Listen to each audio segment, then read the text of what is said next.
The structure of the collapsed star freighter groaned a sound like a dying god gasping for air through a crushed throat. Harold stood amidst the wreckage, his boots magnetic locked to the buckled deck plating. The air inside his helmet tasted of recycled ozone and the stale coffee he had consumed 3 hours ago.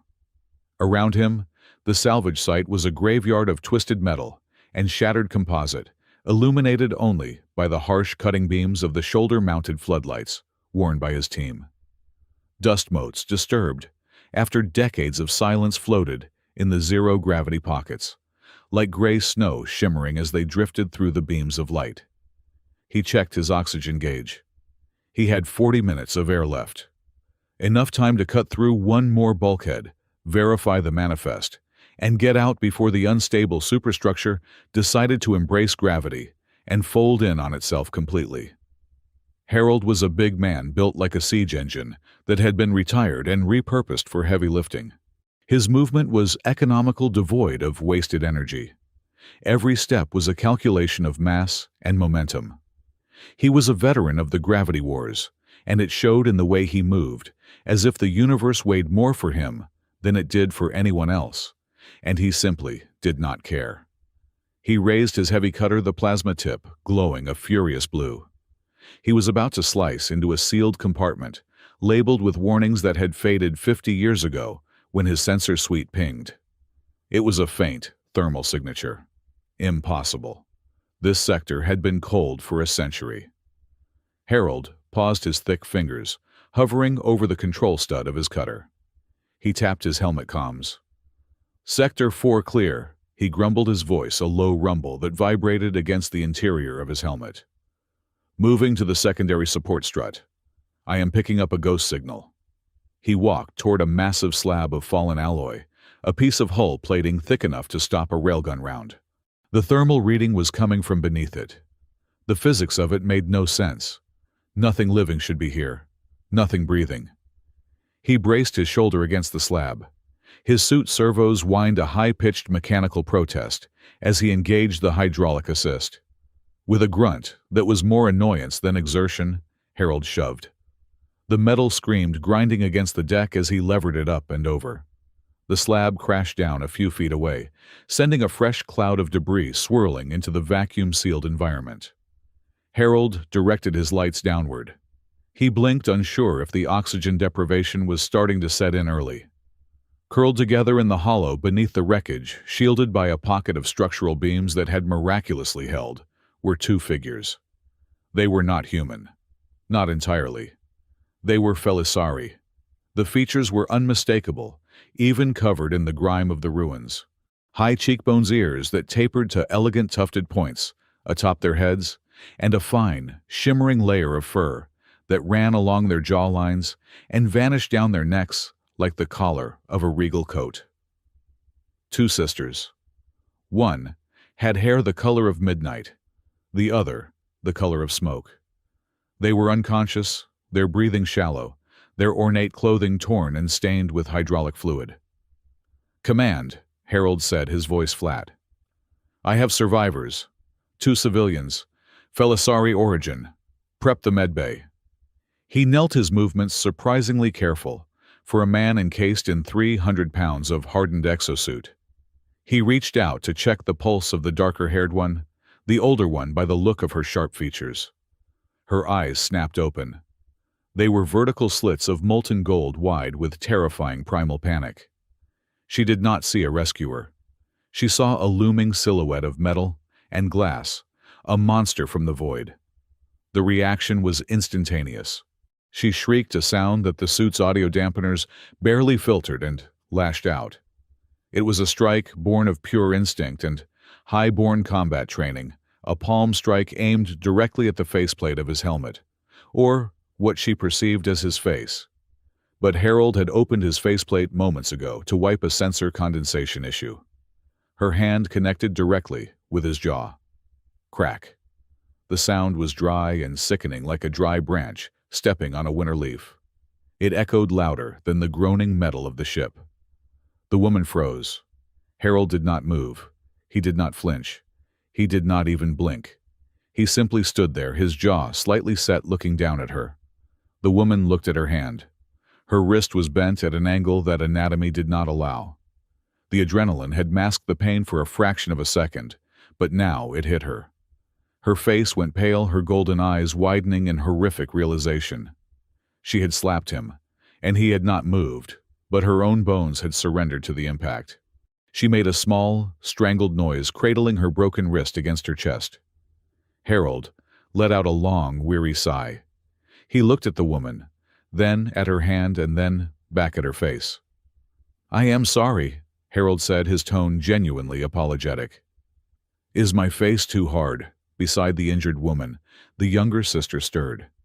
She had lighter fur and softer eyes, the color of polished jade. She blinked, processing the scene, the hulking armored man, her sister's twisted wrist, and the absurdity of the apology. A laugh bubbled up in her throat, a hysterical high-pitched sound, before she clamped a hand over her mouth, looking at her sister with wide, fearful eyes. To laugh at the highborn sister was surely a crime even in a shipwreck. "Do not laugh, Maggie," the injured woman hissed through gritted teeth, though her voice trembled with agony. "He is made of stone. He is a golem." "I am not a golem," Harold corrected gently. "I am a salvager, and you are in shock." He reached out again.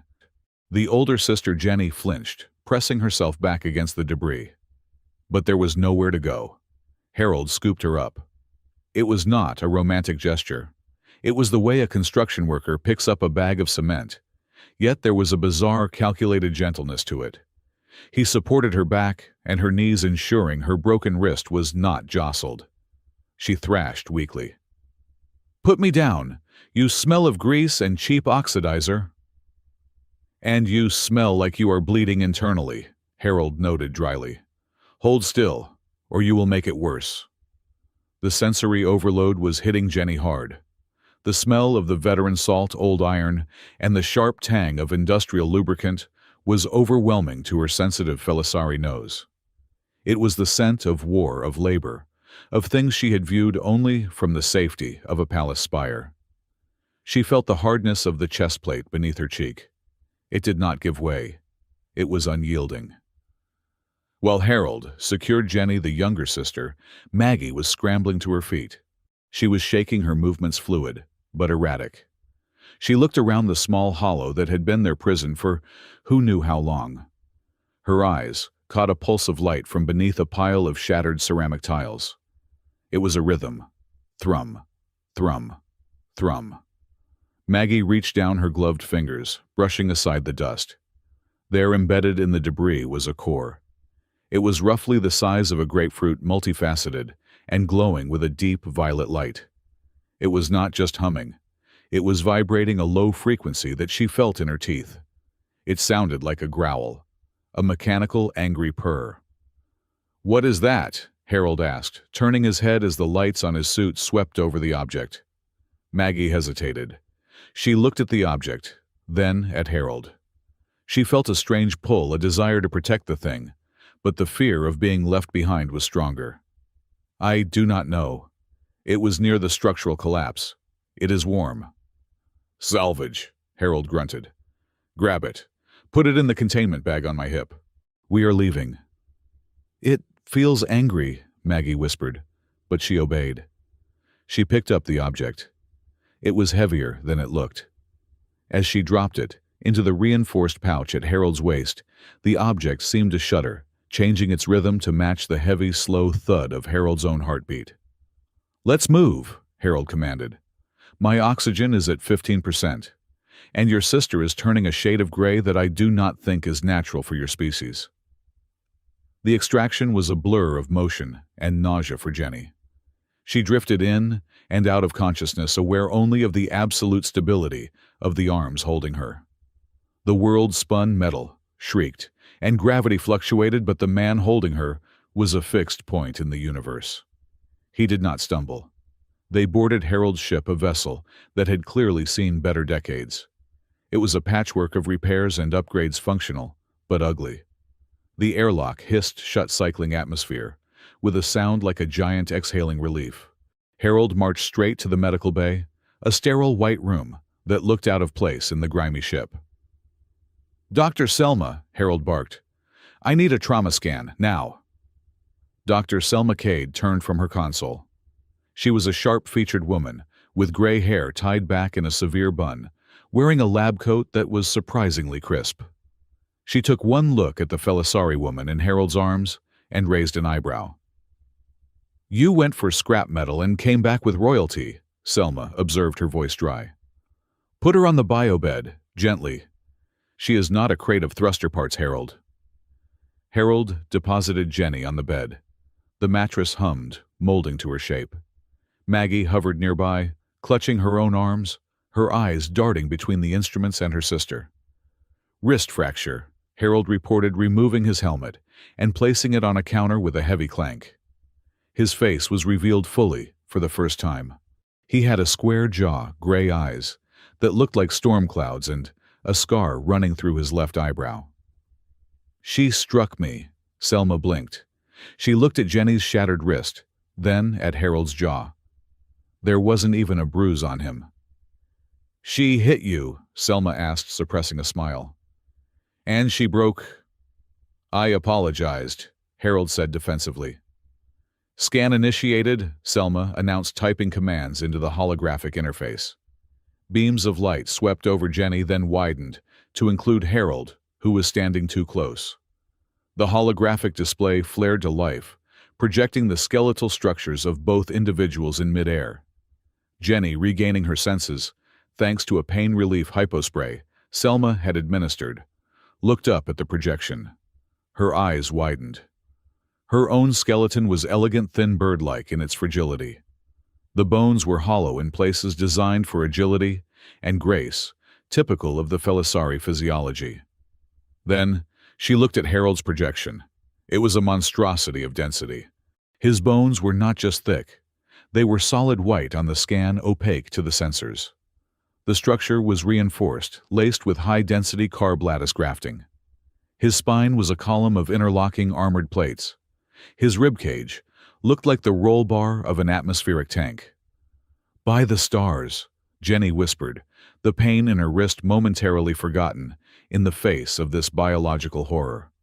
"You were not born. You were poured." "High-gravity combat modification," Dr. Selma said clinically, zooming in on Harold's shoulder joint. "Retired standard. Terran Vanguard issue. His skeletal density is 400% of the human norm. He is essentially a walking anvil." Jenny looked at Harold with a mixture of revulsion and awe. Her pride, usually her strongest armor, felt dented. She had tried to slap an anvil. No wonder her wrist had snapped like a dry twig. "Do Terrans carry rocks in their bodies just to be difficult?" Jenny spat out, trying to regain some semblance of superiority. "Is it not enough to be clumsy? You must be dense as well." Harold was unbuckling the upper plating of his suit. He paused, looking at her with that maddeningly calm expression. "No," Harold said. "I do not carry rocks. I carry tuition bills. And right now, the hazard pay for pulling you out of that hole is the only reason I am not complaining about the dent you might have put in my finish." Maggie let out a sudden snort of laughter. She covered her mouth immediately, her eyes darting to Jenny. "I am sorry, sister. It was the delivery." Jenny glared at Maggie, then back at Harold. "I am Jenny of House Kale. This is my sister Maggie. You will address us with the proper honorifics once we are returned to the Felisari Spire." "I will address you as patient until Dr. Selma says you are clear," Harold retorted. He turned to the doctor. "Is she going to keep the hand?" "It is a clean break," Selma said, her hands moving rapidly over the controls to set the bone knitter. "She will be fine in 20 hours. But she needs rest. And you, Harold, need to look at the comms. You have a call." "I am busy," Harold grunted. "It is Nina," Selma said. Harold froze. The immovable object suddenly looked terrified. "Nina. Now it is 2 in the afternoon sector time. She should be in the Academy simulation." "She is on line 1, Selma said, smiling wickedly. "She says it is urgent." Harold sighed, a sound of deep paternal suffering. He tapped the comms panel on the wall. A holographic window popped up. A young girl, perhaps 14, with messy hair, and Harold's gray eyes appeared. She was wearing a mechanic's jumpsuit that was 2 sizes too big. "Dad," Nina chirped. She squinted at the background. "Why are you in the medbay? Did you drop an engine block on your foot again?" "I never dropped it on my foot, it was a glancing blow," Harold defended himself immediately. "And I am fine. I am working." Nina leaned into the camera, her eyes narrowing. She saw the 2 Felisari women in the background. Her mouth formed a perfect O. "Dad," she said slowly, "what did you pick up this time? Last month it was a crate of unstable isotopes that you said looked lonely. Now it is space cats." Maggie burst out laughing. She couldn't help it. The tension of the crash, the fear of death, and the sheer absurdity of this giant stone man being bullied by a teenager was too much. "They are not space cats, Nina," Harold said, pinching the bridge of his nose. "They are survivors. House Kale. Very important. Very fragile."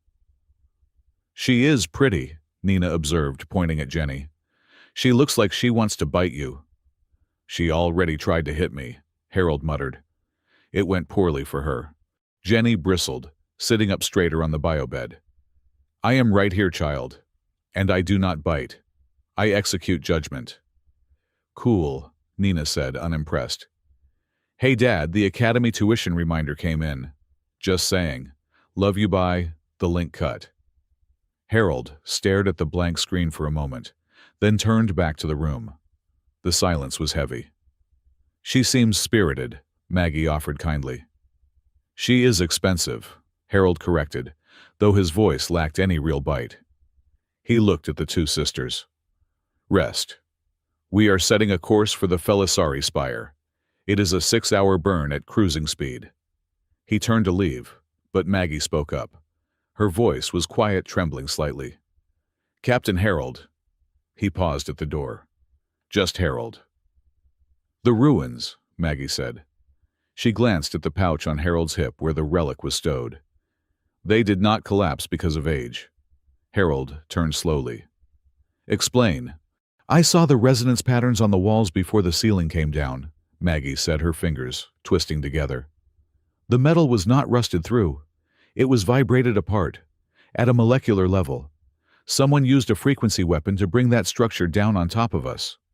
The room went cold. Dr. Selma stopped her calibration of the bone knitter. Jenny looked at her sister, her golden eyes darkening. "Are you certain, Maggie?" Jenny asked softly. "I know what resonance decay looks like," Maggie insisted. "It leaves a spiral pattern in the dust. I saw it." Harold looked at the 2 women. He had thought this was a simple salvage and rescue, a lucky find. Now it sounded like a hit job. "Selma," Harold said, his voice dropping an octave, losing all traces of humor. "Run a passive scan on our tail. Wide spectrum." "Already doing it," Selma said, her face grim. "I picked up a shadow when we broke orbit from the debris field." "A shadow?" Jenny asked. "A ship running cold," Harold explained. "No transponder, no heat signature. Just a hole in the star field where stars should be." "Show me," Harold ordered. Selma threw the sensor data onto the main screen. It was faint, barely a glitch in the background radiation, but it was there. A silhouette sleek and predatory, trailing them at a distance of 5,000 kilometers. "That is an interceptor class," Harold assessed. "Too fast for a scavenger, too stealthy for a patrol." "It is Orin Vale," Jenny whispered. The name seemed to suck the oxygen out of the room. "The Chancellor?" Harold asked. "Why would a high-ranking politician be tailing a garbage scow?" "Because," Jenny said, looking at her broken wrist, then at Maggie. "He is the one who suggested we inspect that sector. He said there were family heirlooms lost there." "He sent you into a trap," Harold concluded. He looked at the pouch on his hip. The relic inside gave a sudden sharp throb against his leg, as if acknowledging the name. "Ambassador Reed warned me," Harold muttered to himself. He said, "Be careful what you pick up in the dead sectors, Harold. Some trash has owners who do not like to share. He looked at the two sisters. They were terrified, not of the vacuum of space, but of the politics they had just survived. Jenny, for all her bluster and high-born arrogance, was shaking. Maggie was pale, her eyes fixed on the scanner screen. Harold made a decision. He walked back to the biobed. He reached out his massive, calloused hand, hovering over Jenny's good hand. He didn't touch her. He didn't want to break anything else, but the proximity was a silent offer of support. "Selma," Harold said. "Route power to the rear deflectors. Keep the engines at casual speed. Do not let them know we see them." "And if they fire?" Selma asked. "They won't," Harold said. "Not while we have the cargo. They want whatever is in this pouch, or they want these two dead.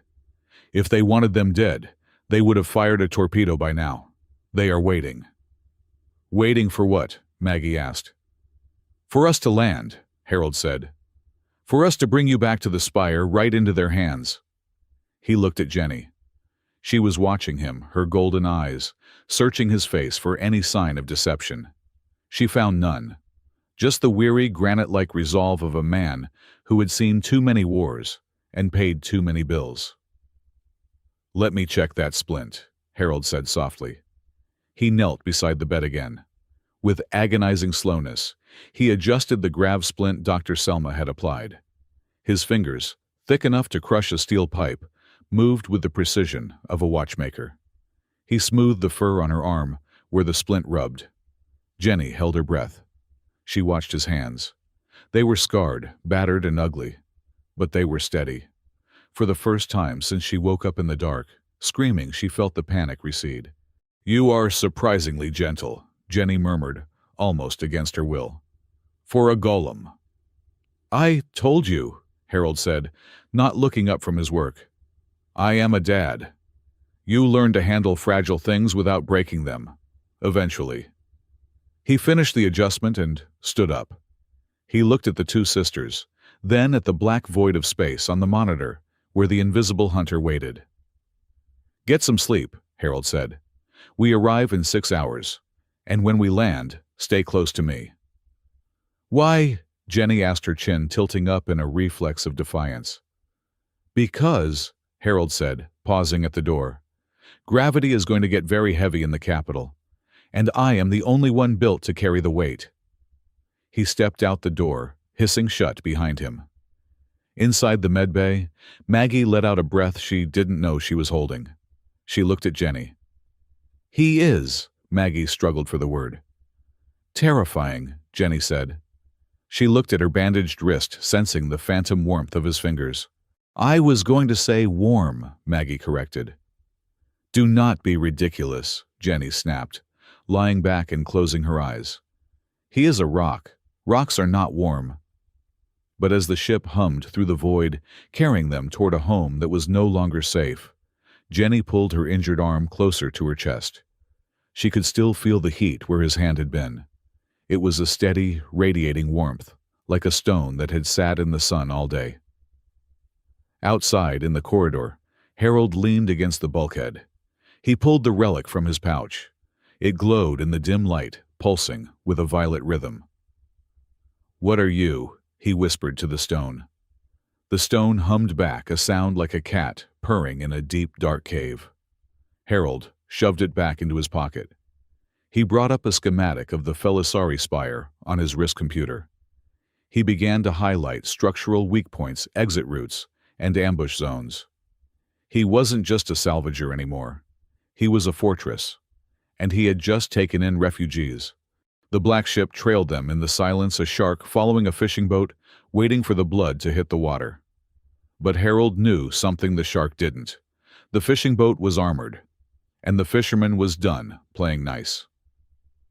The Felisari Spire did not look like a place where people lived. It looked like a place where gravity went to die. Harold sat in the pilot seat of his salvage hauler, the Rust Bucket, and watched the capital city of the Felisari grow in the viewport. It was a masterpiece of crystalline architecture, a suspended needle of glass and white alloy that hung in the upper atmosphere of the planet, like a frozen lightning bolt. Bridges made of spun light connected the floating districts, and the entire structure shimmered with a delicate, iridescent hum. It was beautiful. It was breathtaking. And it made Harold feel incredibly large, incredibly heavy, and incredibly clumsy. "Approach vector locked!" Harold rumbled, his hands moving over the worn controls. "Dr. Selma, how are the passengers?" "They are awake," Dr. Selma replied over the intercom. "And they are criticizing your interior design. Jenny says the color scheme is depression gray and oil-stained black." "It is a functional aesthetic," Harold muttered. As the rust bucket maneuvered toward the docking bays of the Spire, the contrast was painful. The local ships were sleek, teardrop-shaped vessels that moved silently on magnetic currents. Harold's ship moved with the grace of a brick thrown through a window, its thrusters firing with loud chemical bursts that left streaks of soot in the pristine atmosphere. When the docking clamps engaged with a heavy metallic thud that shook the entire hull, Harold sighed. He unbuckled his harness. He checked the pouch at his hip where the relic sat heavy and warm. Then he went to the airlock to face the music. The reception committee was waiting. When the airlock hissed open, mist curling around his boots, Harold stepped out onto a platform of polished marble that seemed far too fragile to support his weight. He was wearing his formal jumpsuit now, though it still looked like mechanic's wear compared to the flowing silken robes of the Felisari delegation. Jenny and Maggie stepped out behind him. The transformation in their demeanor was instant. On the ship, they had been survivors, scared, hurt, and huddled. Here they were royalty. Despite the cast on Jenny's wrist and the soot still clinging to their fur, they held their heads high, their golden eyes sweeping over the crowd with practiced arrogance. A tall Felisari male stepped forward. He wore robes of deep crimson and a headdress of woven silver. He looked at Harold, not with hostility, but with the sort of detached curiosity one might show a particularly large, dirty insect. "I am High Counselor Vorn," the man said. His voice was melodic like wind chimes. "We were told the air and the blood copy were retrieved by a scavenger." Harold felt the air in the room freeze. He looked at Jenny. "Air." He looked at Maggie. "Blood copy." Jenny did not look at him. She stared straight at the counselor. "I am Jenny Cale, first daughter of the house, and this is my sister Maggie, and the scavenger is the reason we are not frozen meat in the dead sector." The counselor's eyes flickered to Harold. He looked at the heavy boots, the thick neck, the sheer density of the Terran standing before him. "A Terran," Vorn said, the word tasting sour in his mouth. "You are substantial." "I take up space," Harold agreed, his voice flat. "It is a habit." "We will take them from here," Vorn said, gesturing to a squad of guards clad in white ceramic armor. "You may send your invoice to the Trade Ministry. Do not expect prompt payment. We must verify you did not cause the crash to claim the salvage fee." Harold stepped forward. It was a single step, but it was heavy enough to make the crystal floor vibrate. The guards flinched. "I do not want payment yet," Harold said. "I want to ensure they are safe. The crash was not an accident. It was a frequency attack." "Preposterous!" a new voice cut through the air. The crowd parted. A man walked through. He was Felisari, but he moved with a predator's grace that made the others look like domesticated pets. He wore a suit of midnight blue tailored to perfection. His smile was thin, sharp, and did not reach his eyes. "Chancellor Oren Vale," Maggie whispered. Harold heard the fear in her voice. Oren stopped in front of Harold. He was a head shorter than the Terran, but he projected a different kind of weight, the weight of absolute political power. "You must be the rescue hero," Oren said softly. He looked Harold up and down, his eyes lingering on the pouch at Harold's hip. "You have done a great service to the Spire. But I wonder, did you find anything else in the wreckage? Perhaps something that does not belong to a salvage manifest?" Harold met the Chancellor's gaze. "Just dust and debris, Chancellor, and 2 broken passengers," Oren smiled. It was a terrifying expression. "Terrans, Always holding on to things too tight. You should be careful. The spire is fragile. If you drop something here, the echoes last forever." He turned to Jenny. He reached out and took her uninjured hand, bowing low, to kiss her knuckles. "Welcome home, Lady Jenny," Orin purred. "We were worried your impulsiveness had finally cost you everything." Jenny snatched her hand back. "Save your concern for the Poles, Orin. I am tired. I want to go to my quarters." "Of course," Orin said, stepping aside. "But the Terran stays in the guest wing, far from the royal suites. We cannot have him contaminating the atmosphere." Jenny opened her mouth to argue, but she looked at the guards, then at Orin's smiling face. She realized, as Harold did, that they were not back in a safe harbor. They were in a shark tank. "Fine," Jenny snapped. She turned to Harold. "You, stay out of the way. Do not break anything." She turned on her heel and marched away, Maggie trailing behind her. Maggie glanced back, once her eyes wide and apologetic, before she vanished down the crystalline corridor. Harold stood alone in the center of the platform, surrounded by staring Felisari. "Right," Harold grumbled to himself. "Guest wing. I bet the bed is too short." The guest wing was indeed beautiful, and completely unsuited for human habitation. The walls were made of semi-transparent quartz that let in the starlight, which meant it was freezing. The furniture was delicate, spindly stuff that looked like it would snap if Harold placed his helmet on it. Night had fallen over the spire. The temperature in the upper atmosphere plummeted. The heating systems in the guest wing hummed, but they were calibrated for Felisari physiology, which preferred a cool, crisp air. For a human, it was chilly. For a Felisari in shock, it was dangerous. Harold was sitting on the floor. He did not trust the chairs, cleaning the carbon scoring off his armor plating when the door chime rang. He stood up and palmed the control. The door slid open. Jenny and Maggie were standing there. They were shivering. Not just shivering. They were vibrating. Their fur was puffed out, standing on end. Jenny's teeth were chattering so hard, Harold could hear the clicking from 3 feet away. Her skin, visible under her thin silk nightrobe, was a pale, unhealthy lavender color. Jenny stammered, her pride warring with her biology. "The climate control in our suite is malfunctioning." "Orin turned it off," Maggie supplied, hugging herself. "He knows we are in shock. Felisari cannot regulate body heat well after trauma. He is trying to force us to come to him for aid." "But I will not," Jenny hissed, though the effect was ruined by a violent shudder. "I will not ask that snake for a blanket." Harold looked at them. He looked at the thermometer on his wrist. It was 10 degrees Celsius in the corridor.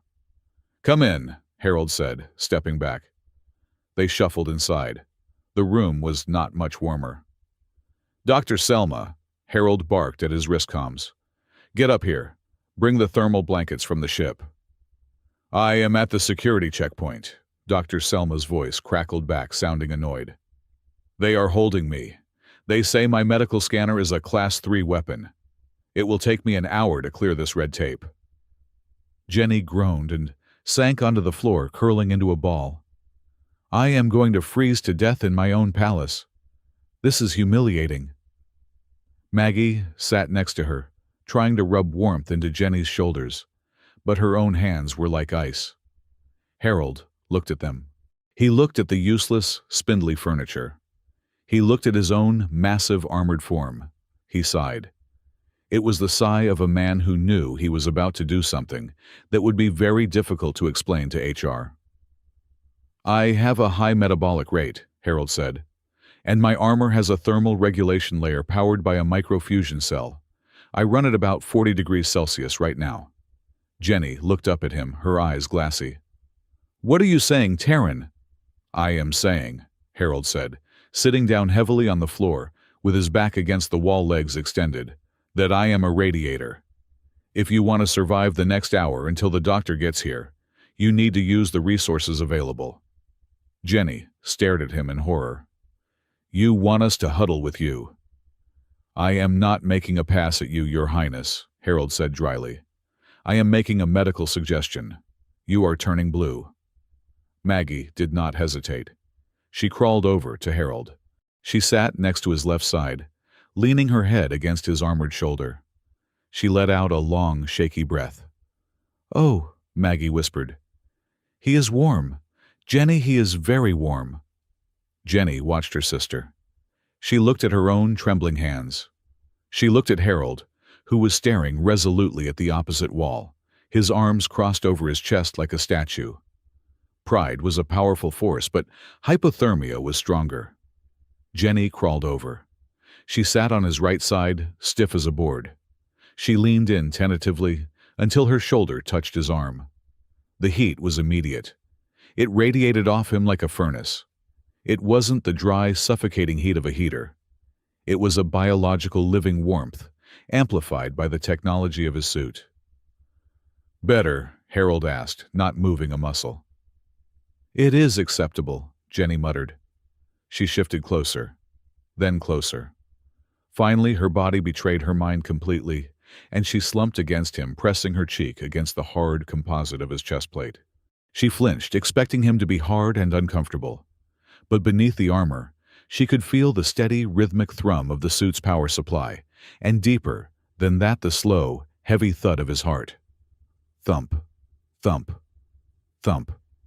It was slow, so much slower than a Felisari heart. It sounded like a drum beating in a deep cavern. "You are shaking," Harold noted quietly. "I am cold," Jenny defended weakly. "No," Harold said. He uncrossed his right arm and with agonizing slowness moved it. He did not hug her. He simply created a barrier, his massive arm shielding her from the draft of the room. He didn't touch her directly, just encompassed her space.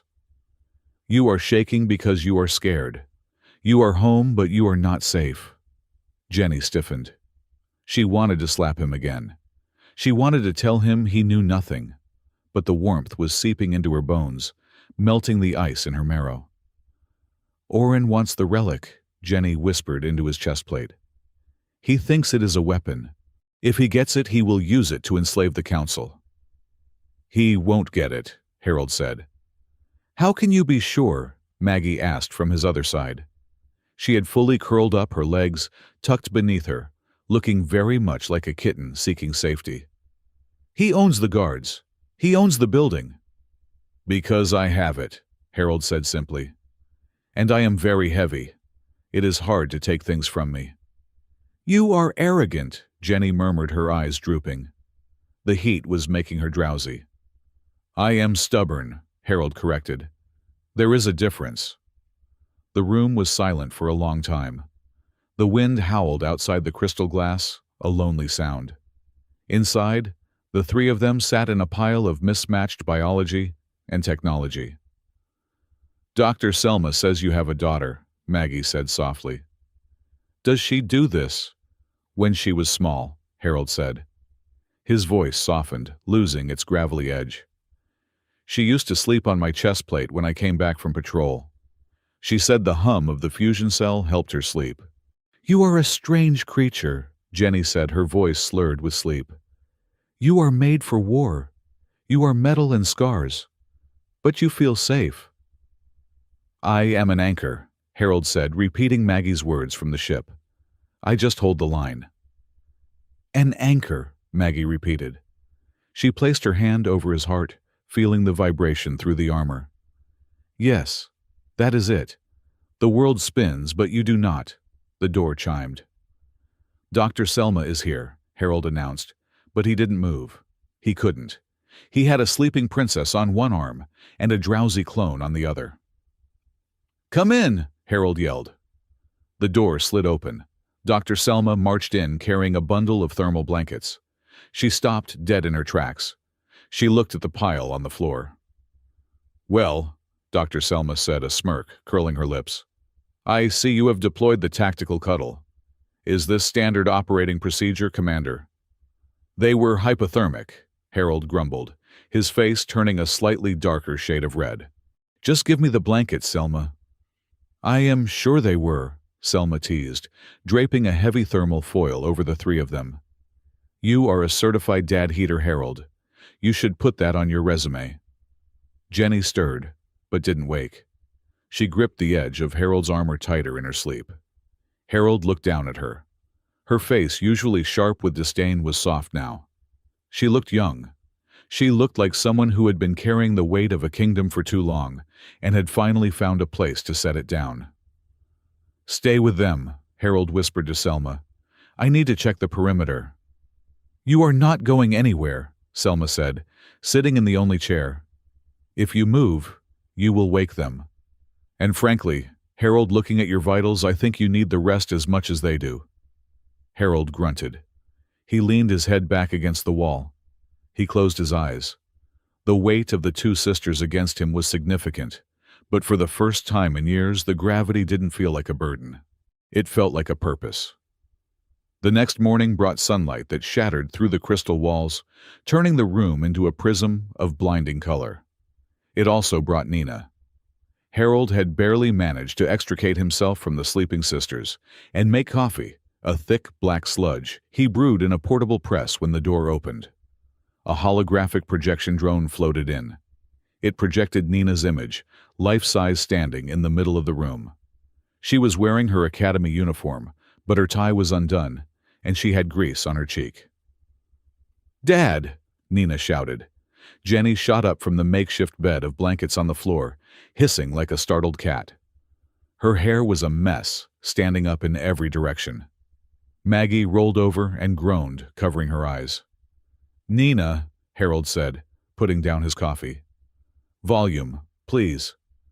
"Sorry," Nina whispered, then immediately got loud again. "I got clearance. Ambassador Reed patched me through.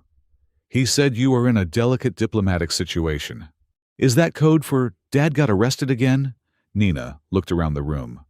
Her eyes landed on Jenny and Maggie, who were looking at the hologram with mixture of confusion and sleep deprivation. "Oh, my stars!" Nina gasped. "They are still here, the Royal Space Cats." Jenny froze. She blinked. "Royal Space Cats," Harold winced. "Nina, this is Lady Jenny and Lady Maggie. Please show respect." Nina ignored him. She leaned into the camera, inspecting Jenny. "You look way less scary with bedhead. Do you guys purr? Dad says you purr, but he says it is a physiological resonance, which is boring talk for purring." Jenny stood up. She pulled the thermal blanket around her like a royal cloak, attempting to regain her dignity. "I am the heir to the Felisari throne, child. I do not purr for entertainment. And space cat is a reductive term for a species with 10,000 years of history." "Cool," Nina said. "I have a history exam tomorrow. Can I interview you? I will give you extra credit if you tell me how you do that thing with your ears." Jenny reached up and touched her ear, which flicked involuntarily. Her face turned a deep shade of violet, a Felisari blush. No one had ever spoken to her like this. Everyone she met either bowed, plotted to kill her, or tried to marry her for power. This human child just thought her ears were cool. Jenny stammered. She looked at Harold.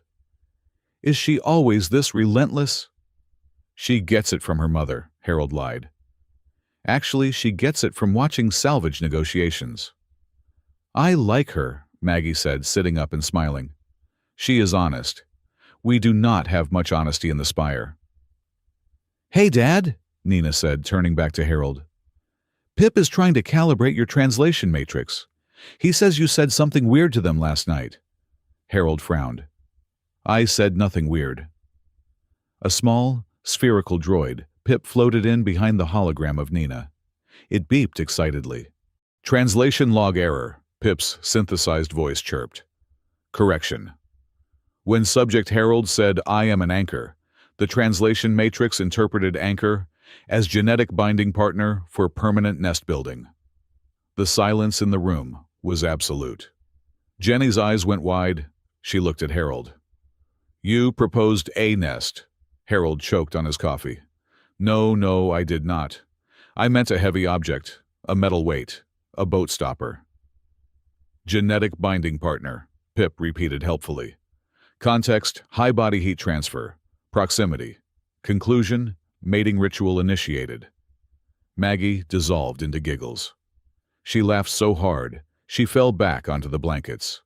Jenny looked at Harold. His face was a mask of horror. He, the veteran of a dozen wars, was blushing. It was a slow, creeping redness that rose from his neck to his hairline. "I apologize," Harold said stiffly. It was a metaphor, a naval metaphor. "I have no intention of nest building." Jenny looked at him. She looked at his flustered face, the panic in his eyes.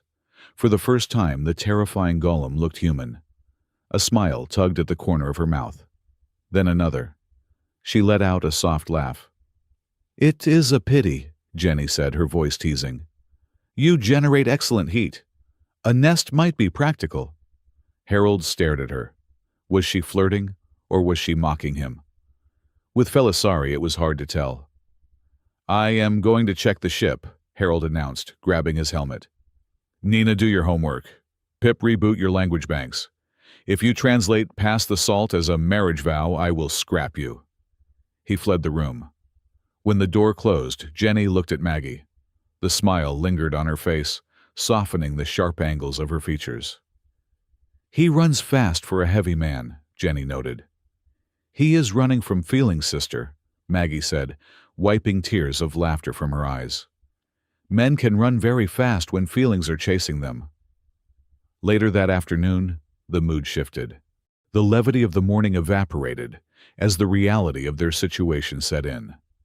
Harold was in the corridor arguing with a guard who refused to let him enter the council chamber. Inside the room, Maggie sat on the floor with the relic. She had cleaned the dirt off it. It was a beautiful object, a dodecahedron of violet crystal, etched with markings that predated the Felisari civilization. Maggie held it in her lap. She closed her eyes and focused on her breathing. She slowed her heart. The relic was silent. "Why won't you speak?" Maggie whispered. "You hummed for him." She thought about the night before, the sound of Harold's heart. Thump, thump, thump. She began to tap her finger against the crystal, mimicking the rhythm. Slow, heavy, deliberate. The crystal flickered. A faint light pulsed deep within the core. Then Maggie added her own sound. She leaned close and let out a low, sub-vocal purr, the Felisari resonance frequency used for healing and comfort. The reaction was violent. The crystal flared bright white. A shockwave of sound inaudible to the ear, but deafening to the mind, expanded outward. The room shook. The glass walls vibrated. Maggie gasped and dropped the relic. It rolled across the floor, glowing intensely. The door slammed open. Harold rushed in, his weapon drawn. Jenny was right behind him. "What happened?" Harold yelled. "I felt a tremor." "It responded," Maggie said, her voice trembling. She pointed at the relic. "It needs 2 keys, Harold. It needs the Felisari resonance, and it needs a Terran heartbeat, or something that mimics the heavy gravity rhythm of Earth." Harold holstered his weapon. He walked over and picked up the relic. As soon as it touched his hand, the violent shaking stopped. It returned to a gentle, warm pulse. 2 keys, Harold muttered. "A lock that requires 2 species to open. That is why Orin cannot use it. He has the resonance, but he lacks the weight." "He needs you," Jenny realized. Her face went pale. "Orin does not just want the relic back. He wants you. He needs a Terran to activate the weapon." "He wants to turn me into a battery," Harold surmised. "And he wants you to control the frequency." Before they could process this, Harold's wrist comms beeped. It was a priority message. Encrypted. Harold tapped the screen. Text scrolled across the display. Sender Office of the Chancellor. Message. "The diplomatic immunity of your vessel has been revoked due to a sanitation violation. Your daughter's visa is tied to your ship's status. If you do not deliver the item and the passengers to the high tower within 1 hour, we cannot guarantee the safety of the young female Terran currently in orbit." Harold read the message twice. The air in the room changed.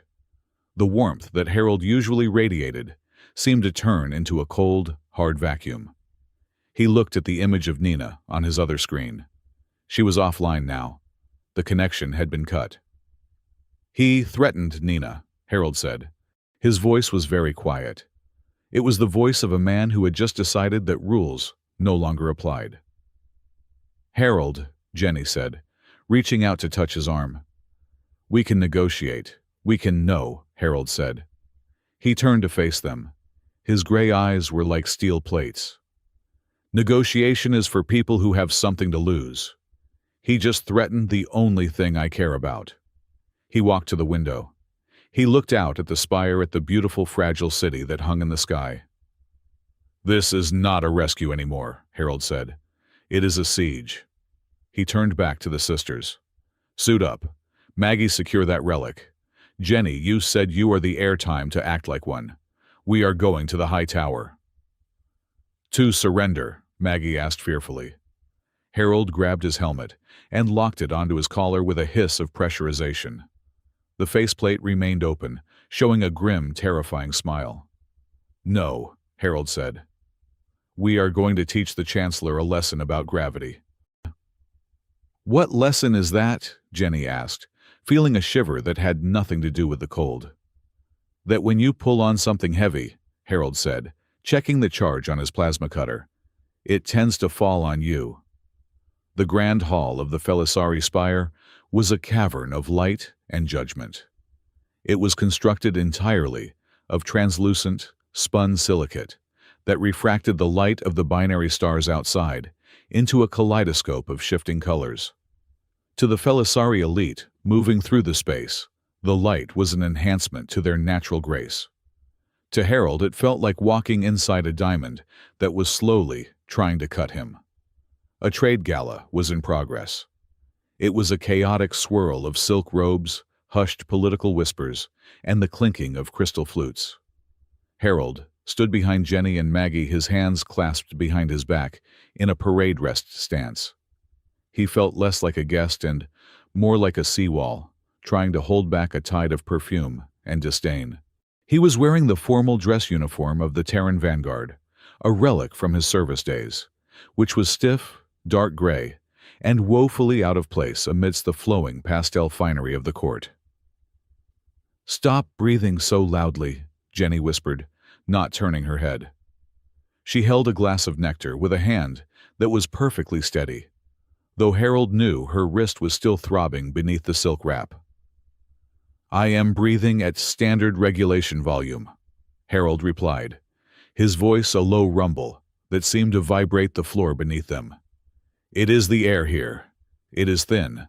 I have to work harder to get oxygen." "You are a wall," Maggie murmured, standing close to his elbow. She looked terrified, her eyes darting around the room at the smiling faces of the courtiers. "A very large, comforting wall in a forest of glass." "Just stay behind the wall," Harold advised. The crowd parted. The silence rippled outward from the center of the room as Chancellor Oren Vale approached.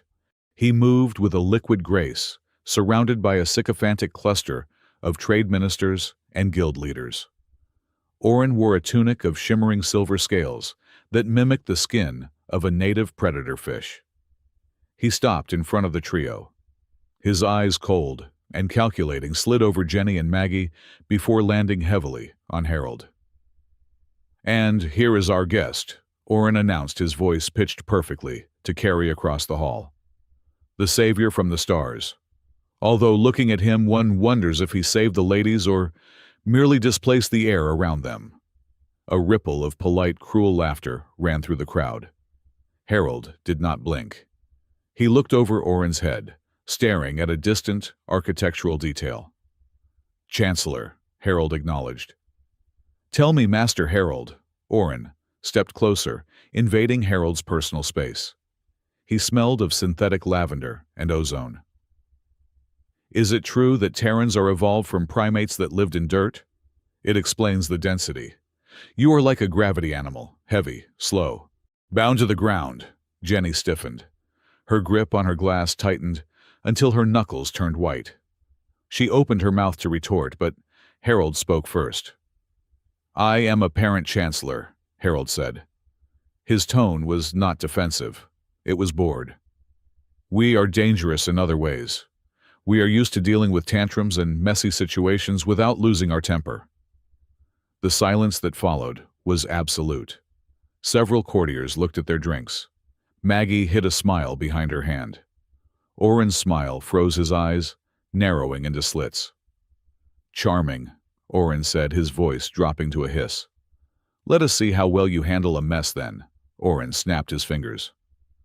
A service drone hovered over, carrying a tray of steaming aromatic tea. It was Felisari fire tea, a ceremonial brew, served at near-boiling temperatures corrosive to non-native skin and scalding even to the touch. As the drone passed, it glitched. A sudden jerk of its gyroscope sent the silver pitcher tumbling. A stream of boiling amber liquid arched through the air, aimed directly at Jenny's face. It happened in a fraction of a second. The Felisari in the crowd gasped, but did not move. Their reflexes were fast, but their shock held them frozen. Harold did not freeze. He did not possess the elegance of the Felisari, but he possessed the explosive torque of a hydraulic piston. He stepped forward, his movement a blur of gray uniform, and interposed his massive bulk between Jenny and the liquid. Hiss. The tea splashed across Harold's chest and left shoulder. It soaked instantly into the heavy fabric of his uniform and reached the skin beneath. Steam rose from his shoulder. The smell of singed fabric and burnt sugar filled the air. Jenny flinched back, her eyes wide. She looked at Harold's back, expecting him to scream, to fall to thrash. Harold stood perfectly still. He looked down at the empty pitcher on the floor, then at the spreading stain on his chest. He slowly brushed a droplet of scalding liquid from his lapel. He looked up at the stunned crowd. "I need soothing gel," Harold said, his face completely deadpan. "Does anyone sell it here, or is this a bring-your-own medical supplies type of party?" For 3 seconds, no one breathed. Then a nervous titter of laughter broke out, unsure and hysterical. Jenny stared at the back of his neck. She saw the tension in his muscles, the way his jaw was set. She knew he was in pain. That tea was hot enough to warp plastic, and he had taken it. He had taken it for her, without a calculation, without a pause. A sudden fierce heat rose in her chest that had nothing to do with the temperature. It was anger, it was pride, but mostly it was possession. She stepped around Harold, placing herself between him and Oren. She drew herself up to her full height, her golden eyes blazing. "This man," Jenny announced, her voice ringing off the crystal walls, "is under the protection of House Kale. If any other accidents occur, I will not file a complaint. I will file a demolition order for this entire hall." She grabbed Harold's uninjured arm, the one that wasn't steaming, and pulled. "We are leaving. Maggie, follow." Oren Vale watched them go. His smile returned thinner and sharper than before. He watched the way Jenny held Harold's arm. "Interesting," Oren whispered to his aide. "She defends the tool. She has formed an attachment. Excellent. Initiate the second phase." They retreated to the Hanging Gardens, a sector of the spire dedicated to bioluminescent flora from the homeworld. It was darker here, quieter. The air was thick with the scent of night-blooming orchids. "Sit," Jenny commanded, pushing Harold onto a stone bench. "Take off that jacket. Maggie, find water."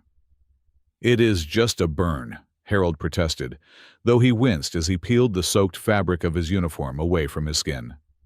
The skin beneath was angry, and red, blistering rapidly. "I have had worse from a soldering iron." "You are an idiot," Jenny hissed, her hands hovering over the burn, unsure of how to touch him without hurting him. "Why did you move? You are slow. You said you are slow." "I am slow at algebra," Harold grunted. "I am fast at blocking." Maggie returned with a cloth soaked in cool water from a fountain. She applied it gently to Harold's shoulder. "It was a test," Maggie said softly. Her eyes were dark with worry. "Oren wanted to see what you would do. He wanted to see if you would break. And he wanted to see if Jenny would care." "He got his answer," Harold said. He looked at Jenny. You should not have threatened him. It makes you a target. I am already a target, Jenny snapped. She looked away, her jaw working. I am the heir.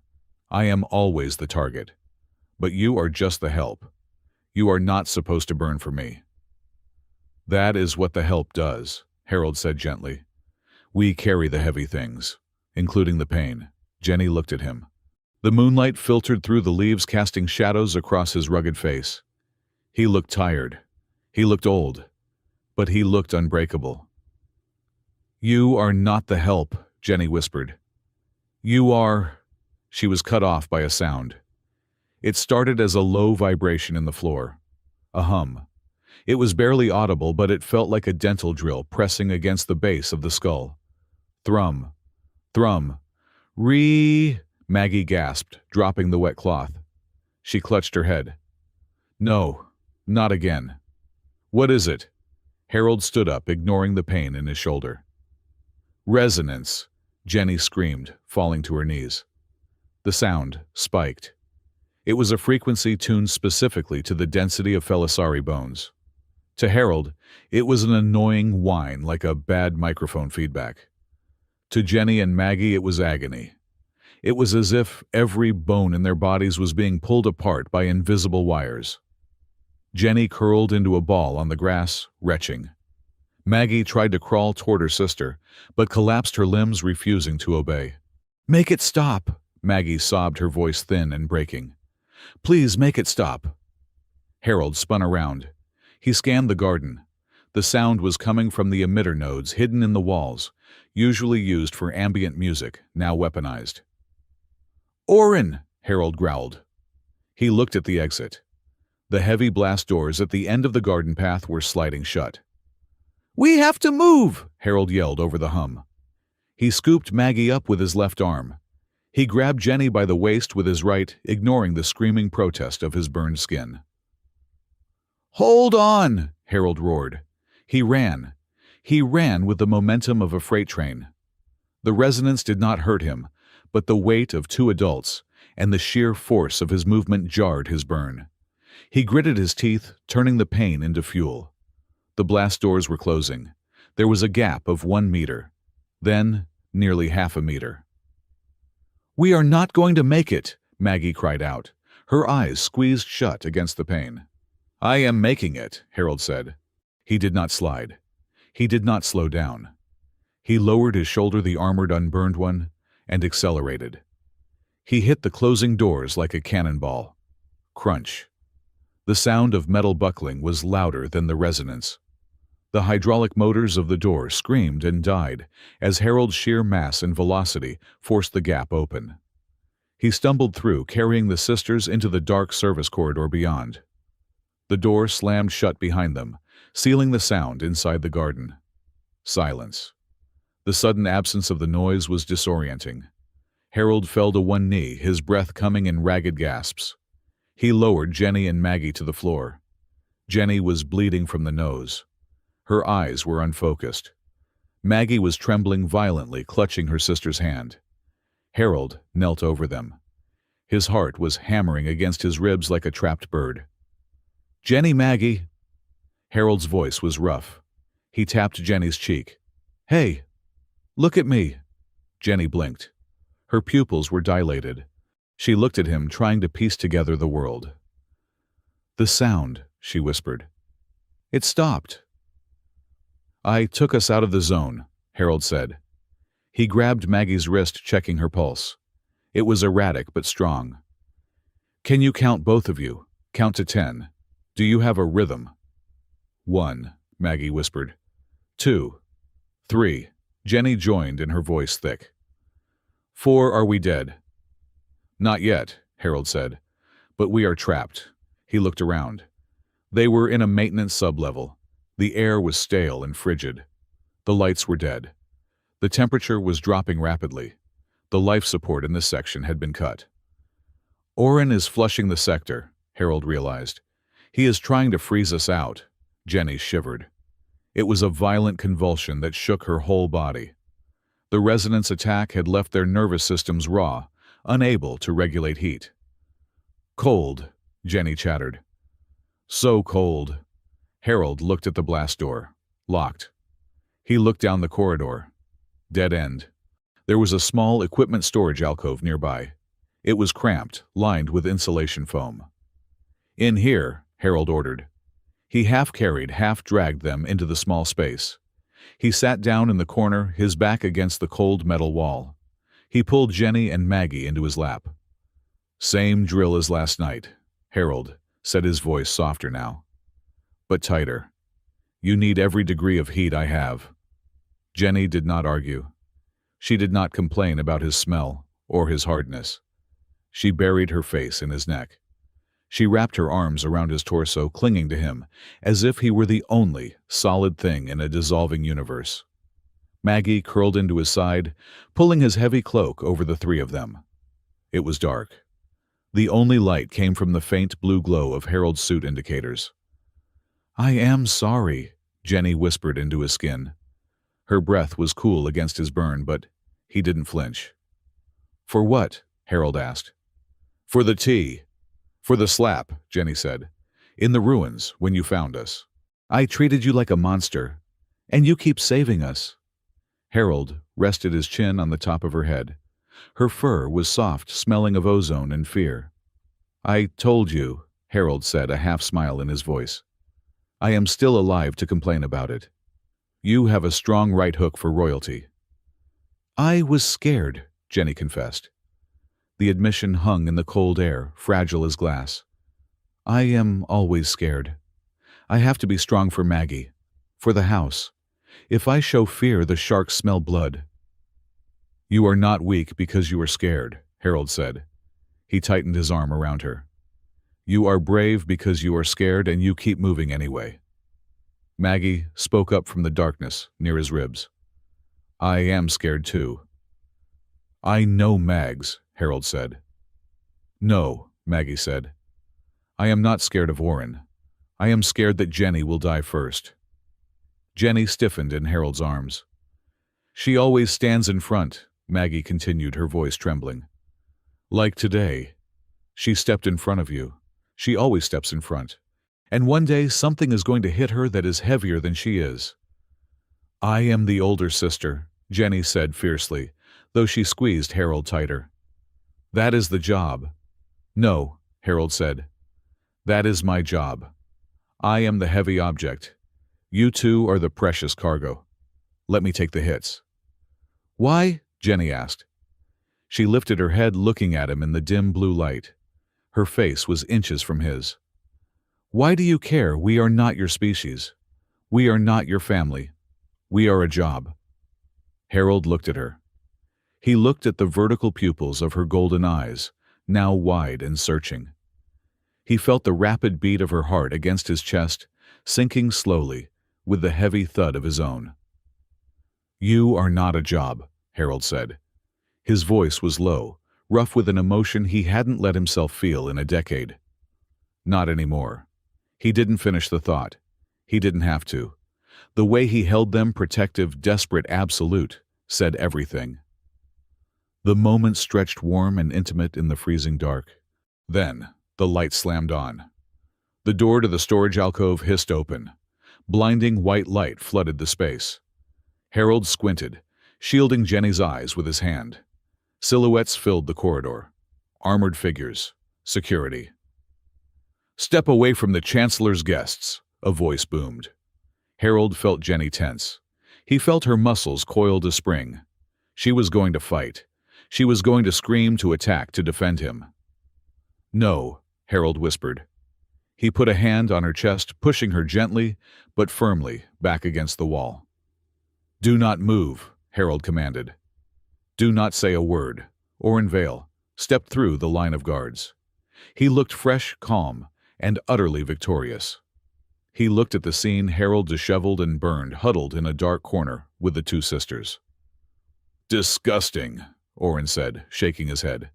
"Kidnapping the heir, dragging them into the maintenance tunnels, triggering the resonance alarms to cover your tracks. You are a desperate man, Harold." "Liar!" Jenny screamed. She tried to lunge, but Harold's arm was a steel bar across her path. "He saved us. You turned on the weapon." She is delirious, Oren said to the captain of the guard. The resonant sickness causes hallucinations and Stockholm syndrome. Look at her. She is clinging to her captor. I am not, Jenny started. Jenny, Harold said. His voice was sharp. It cut through her panic. She looked at him. Stop, Harold said. He looked into her eyes. If you fight him now, he wins. He calls you unstable. He locks you away for your own good. You lose the council. You lose the house. But he will take you, Jenny cried, tears spilling over. Let him, Harold said. I can take it. You stay free. You fight from the outside. He slowly disentangled himself from them. The loss of his warmth was immediate and physically painful. Harold stood up. He raised his hands. I surrender, Harold said loudly. I demand a trial by the Solar Council. Take him, Oren ordered. 2 guards rushed forward, slamming Harold against the wall. They cuffed his hands behind his back with magnetic binders. They kicked his legs apart. Harold did not resist. He let them manhandle him. He let them drag him out of the alcove. As they pushed him down the corridor, he looked back.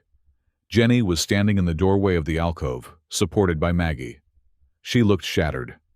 For the first time, she wasn't the imperious heir or the frightened victim. She was a woman watching the only safety she had ever known being dragged away in chains. Then, Harold saw her. At the far end of the corridor, behind a line of security troops, was a small figure. Nina. She was being held by a large guard, her arms pinned. She wasn't crying. She was biting her lip, her face pale, watching her father being taken. Harold stopped. The guards tried to shove him, but he planted his feet. He became the immovable object one last time. He looked straight at Nina. I am fine, Harold called out. His voice was steady calm, the voice of a dad fixing a scraped knee. Nina, I am fine. Remember to eat dinner. Do your homework. Nina's chin trembled, but she nodded. She understood. Stay calm. Stay smart. The guards shoved Harold again, harder this time. He let himself be moved. He disappeared around the bend of the corridor. Back in the alcove, Jenny sank to the floor. She touched the spot on her arm where Harold's hand had been. It was still warm. She looked at Oren Vale, who was standing over her, smiling that thin, frozen smile.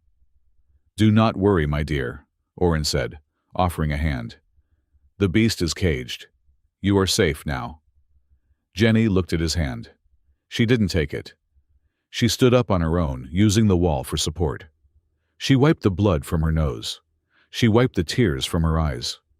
When she looked at Oren, her golden eyes were hard. They were not the eyes of a victim. They were the eyes of a queen who had just learned the cost of her crown. Yes, Jenny said, her voice cold as the vacuum of space. I am safe. And you, Oren, you have made a mistake. Oh, Oren raised an eyebrow.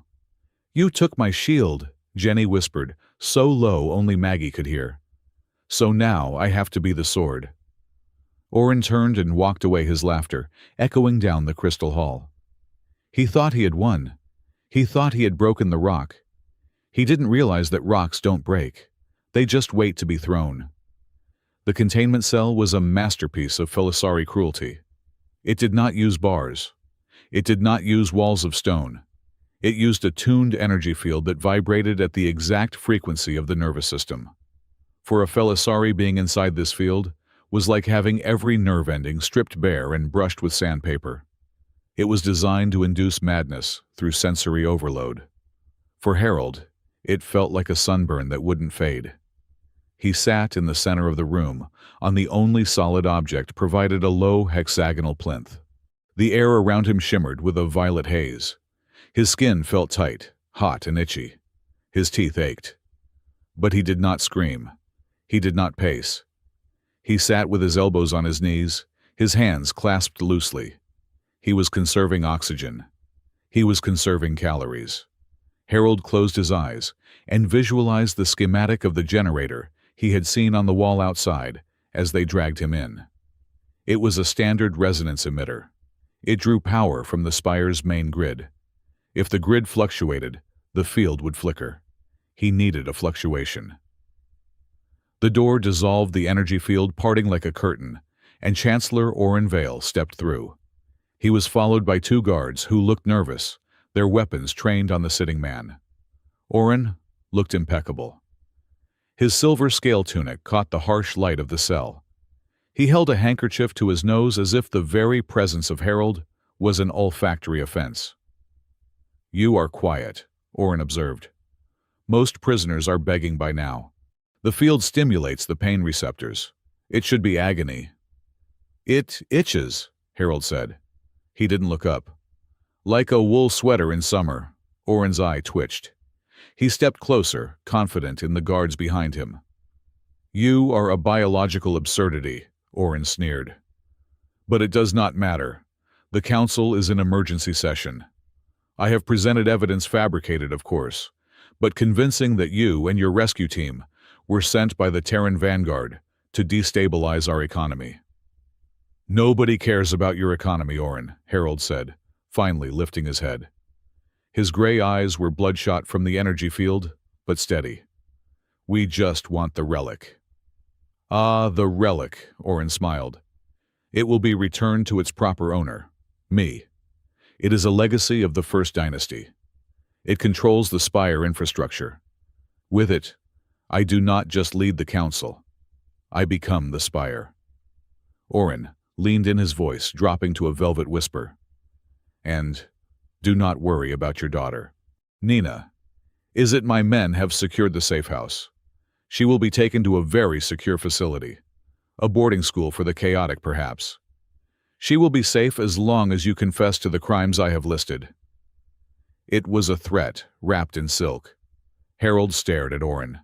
He didn't lunge. He didn't roar. He simply tilted his head to the side. "Tell me, Chancellor," Harold asked softly. "Is she scared?" Oren blinked. He had expected rage. He had expected bargaining. He had not expected a calm inquiry about the emotional state of the hostage. "I assume so," Oren stammered, thrown off balance. "She is a child surrounded by armed guards." "Good," Harold said. He looked back down at his hands. "If she is scared, she is thinking. If she is thinking, your guards are in trouble." Oren scoffed. "She is a human child. What can she do against elite security?" "She is my child," Harold said, "and she is expensive. I have paid a lot of tuition for her to learn how to dismantle things." Harold looked up again, and this time the look in his eyes made Oren take a step back. It was not the look of a prisoner. It was the look of a predator waiting for the cage door to rust. "You should go, Chancellor," Harold said. "The air in here is getting heavy." Oren turned and left, signaling the guards to raise the field to maximum intensity. As the violet light flared brighter, burning Harold's skin, he didn't flinch. He just started counting. In the royal suite, the sound of shattering porcelain echoed like a gunshot. Jenny stood over the remains of a priceless vase from the Third Era. She was breathing hard, her chest heaving. The guards outside the door did not enter. They had orders to contain, not intervene. Jenny looked at her hands. They were shaking. She clenched them into fists. The vibration didn't stop. "It is not working," Jenny whispered to herself. "Breaking things does not make me feel strong. It just makes a mess." She looked at her reflection in a shard of the vase on the floor. She saw a frightened woman with ears flattened in distress. She saw the heir who had always relied on her lineage, her title, and her volume to get her way. She thought of Harold. She thought of him standing in the grand hall, steam rising from his chest, asking for soothing gel with a straight face. He hadn't screamed. He hadn't thrown the pitcher back. He had absorbed the pain to control the situation. Control, Jenny realized. Strength is not noise. Strength is capacity. She turned to Maggie. Maggie was sitting on the floor by the communications console. She had dismantled the panel and was rewiring it with a silver hairpin. "Maggie," Jenny said, her voice calm for the first time in hours. "Stop crying. We have work to do." Maggie looked up, wiping her eyes. I am not crying, sister. I am leaking optical lubricant due to stress. There is a difference. Can you bypass the localized jamming? Jenny asked. I can piggyback on the emergency medical frequency. Maggie said, her fingers moving with a blur of speed. Dr. Selma is still in the system. Her medical clearance overrides the lockdown. Get her, Jenny ordered. And get Ambassador Reed. I want a paper trail. A paper trail, Maggie asked, confused. We need guns. No, Jenny said, picking up a datapad. Oren wants to be legitimate. He wants a legal coup. So we destroy his legitimacy. Find the shipping manifest for the resonance weapon. Find the energy signatures. If that weapon was brought on board, it had to pass through customs. Oren controls customs, Maggie argued. Oren controls the people, Jenny corrected. But the automated logs, the deep-level server data that belongs to the Spire, and the Spire never lies. Maggie smiled. It was a small, fierce thing.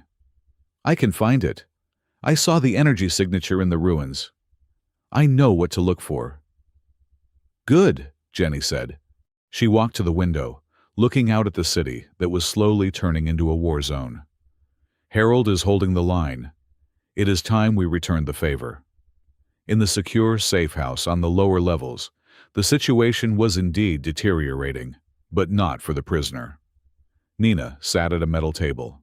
Across from her stood a massive Felisari guard in full riot gear. He held a stun baton. Nina held a tablet. So, Nina said, her voice bright and cheery.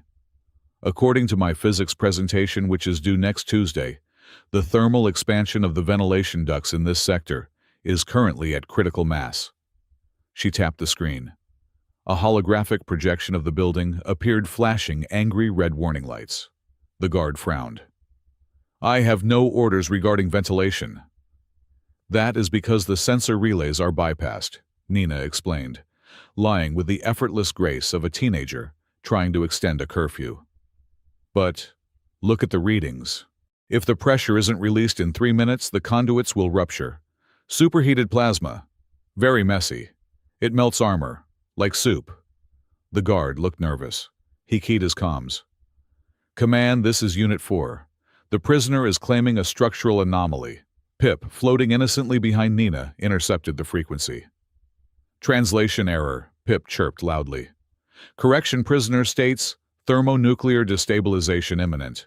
Recommended action, evacuate immediately. Run. Do not look back. The guard went pale. Thermo what? It is a Terran term, Nina said helpfully. It means big boom. A siren began to wail. It was actually the fire alarm for the toaster oven in the kitchenette, which Nina had rigged to overheat 30 seconds ago, but the guard didn't know that. The core is breaching, Pip shrieked, spinning in circles, flashing red lights. The guard panicked. Self-preservation overrode orders. He unlocked the door and bolted down the hallway. Wait, Nina called after him. You forgot your baton. She didn't wait. She grabbed her backpack, grabbed Pip, and scrambled into the ventilation shaft she had loosened earlier. Good job, Pip, Nina whispered as she crawled through the dusty duct. I am a diplomat, Pip replied indignantly. Lying is against my programming. It wasn't a lie, Nina said, kicking the grate shut behind her. The toaster really did explode. Now lead me to the detention block. Dad is probably getting bored. The first explosion shook the Spire at twilight. It wasn't a military strike. It was Oren's own forces, blowing the docking clamps of the rust bucket to prevent any Terran escape. But on the public broadcast, Oren's face appeared grave and somber. Citizens of Felisari, Oren announced, his image projected on the clouds outside the tower. The Terrans have sabotaged the port. They threaten our stability. For the safety of the Spire, I am declaring martial law. Furthermore, to cement the alliance of our factions and restore order, Lady Jenny Kale has agreed to join her house with mine. In the cell, Harold heard the boom. He felt the vibration through the floor. He opened his eyes. He is rushing, Harold muttered. He is not waiting for the trial. The energy field hummed around him. Harold stood up. His skin was raw red and blistering in places, but his muscles were still functioning. He walked to the edge of the field. The violet light crackled, warning him back. Standard resonance field, Harold analyzed. Designed to overload nerves. But it relies on a feedback loop. If the target does not react, the loop destabilizes. He took a breath. He thought of Nina crawling through a vent. He thought of Jenny standing in front of him in the garden. He stepped into the field. The pain was absolute. It was like stepping into a fire. Every inch of his skin screamed. His vision whitened. But Harold did not back down. He pushed forward. He forced his density, his sheer physical mass against the energy barrier. He became a resistor in a delicate circuit. Just walk, he told himself. It is just pain. Pain is information. Ignore the information. The generator whined. It wasn't designed to push back against something this solid. It was designed to torture, not to contain a tank. Harold roared. It was a guttural sound, deep and terrible. He took another step. The emitters sparked. Smoke poured from the wall nodes. The field flickered, struggled to maintain cohesion around his mass, and then, with a sound like a breaking violin string, it shattered. Harold stumbled forward, smoking. His uniform was singed. His skin was angry. But he was free. The door to the cell was made of reinforced alloy. Harold didn't bother hacking the lock. He backed up 3 paces. He lowered his shoulder. He hit the door with every ounce of frustration he had held back for 2 days. Clang. The door warped. He hit it again. Crunch. The hinges gave way. The door flew off its frame and skidded down the hallway, taking out a startled guard who had been standing post. Harold stepped into the corridor. 3 more guards were there. They raised their weapons. "Halt!" one shouted, his voice shaking. "Target is loose!" Harold didn't stop. He broke into a run. But he didn't draw a weapon. He didn't have one. The first guard fired a stun bolt. Harold took it in the chest. He didn't even slow down. He plowed into the guard, wrapping his arm around the man's waist and tossing him aside like a bag of laundry. Soft landing, Harold calculated. Broken ribs, maybe. But alive. The second guard swung a baton. Harold caught it mid-swing. He twisted the weapon from the guard's grip and used the momentum to sweep the guard's legs. The man hit the floor. Concussion. Recoverable. The third guard dropped his weapon and ran. Harold kept moving. He wasn't fighting like a soldier. He was fighting like a father running into a burning building. He wasn't killing. He was clearing obstacles. "Pip!" Harold barked into his comms, hoping the channel was open. Location. "Dad," Nina's voice came through clear and beautiful. "I am in the vents above Sector 7. I am heading to the throne room. Orin has the sisters." "Stay in the vents," Harold ordered, turning a corner and shoulder-checking a blast door open. "I am coming." The corridor leading to the throne room was filled with smoke. The emergency lights bathed everything in a strobing red glare. Harold rounded the corner and nearly collided with 2 figures, Jenny and Maggie. They were flanked by 4 loyalist guards, armed with weapons they had raided from the armory. Jenny was wearing a combat flight suit she must have stolen. It was too big for her, but she looked fierce. "Harold!" Jenny gasped. She looked at him. He was a wreck. His skin was burned from the field. His uniform was in tatters. He was bleeding from a cut on his forehead. Harold stopped. He breathed heavily, looking at them. "You are out," Harold said, relieved. "We escaped," Maggie said, holding a data drive. "We have the proof. But Orin has Nina.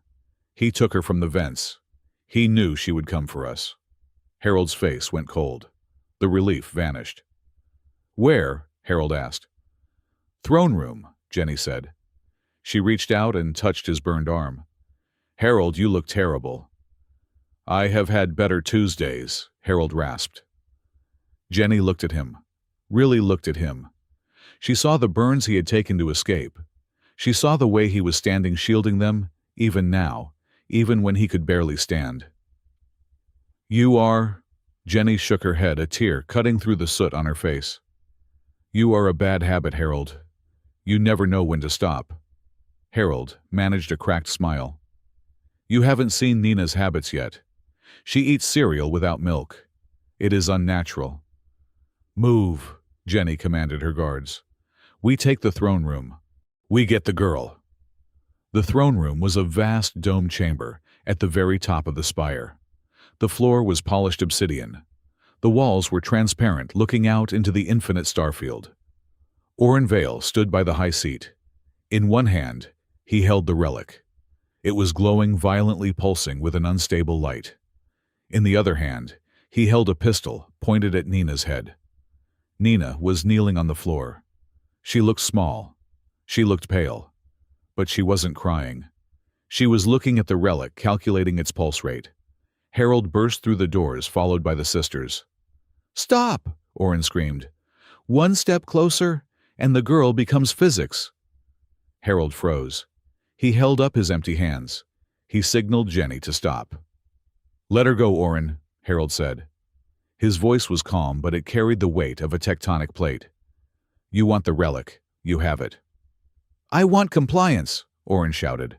I want the Terran influence gone. I want the spire to be pure. He looked at the relic. This stone, it resists me. It fights me. Why? Because it requires two keys, Maggie called out. Resonance and weight. You have the voice, Oren, but you have no weight. You are hollow. Silence. Oren waved the gun wildly. Harold, kneel before the Chancellor or your daughter dies. Jenny stepped forward. Do not do it, Harold. He will kill you anyway. Harold looked at Nina. She was watching him. It is okay, Dad, Nina whispered. Harold looked at Oren. He looked at the gun. Slowly, deliberately, Harold bent his knees. He didn't kneel like a defeated man. He knelt like a knight. He kept his back straight. He kept his eyes on Oren. He lowered his massive frame until his knee touched the black glass of the floor. Clack. The sound of his armor hitting the floor echoed in the silence. Jenny gasped. She had never seen him lower himself. He was the wall. He was the anchor. Anchors didn't kneel. See, Oren laughed, a high, manic sound. The heavy beast learns to sit. I am not sitting, Harold said softly. I am lowering my center of gravity. What? Oren frowned. Nina, Harold said. Now. Nina dropped flat to the floor. At the same instant, Maggie hit a button on the remote console she had been holding behind her back. She had synced the building's PA system to the relic's frequency. A blast of feedback, a screeching, high-pitched mechanical wail, erupted from every speaker in the room. Oren screamed and clutched his head. The sound shattered his concentration. He dropped the gun. Harold moved. From his kneeling position, he launched himself forward. He was a coiled spring, releasing all its tension. He covered the 10 meters in a single heartbeat. He didn't hit Oren. He tackled Nina, curling his body around her, turning his armored back to the Chancellor, just as the relic exploded, with a shockwave of uncontrolled energy. Boom! The shockwave hit Harold's back. It stripped the plating off his suit. It seared his skin, but he didn't move. He held Nina. He took the fire. Jenny saw Oren scrambling for the relic, which was now spinning on the floor, cracking the glass beneath it. Guards! Jenny shouted, her voice, finding the authority she had been searching for. Protect the civilians. Seal the exits. Do not let the traitor escape. The guards hesitated, looking at Oren, then at Jenny. Jenny stood tall. She didn't look like a victim. She looked like a queen. I said move, she roared. The guards obeyed. They rushed to secure the perimeter. Oren saw the tide turning. He grabbed the relic, which burned his hand, making him shriek, and ran for the emergency lift behind the throne. After him, Maggie yelled. No, Harold groaned.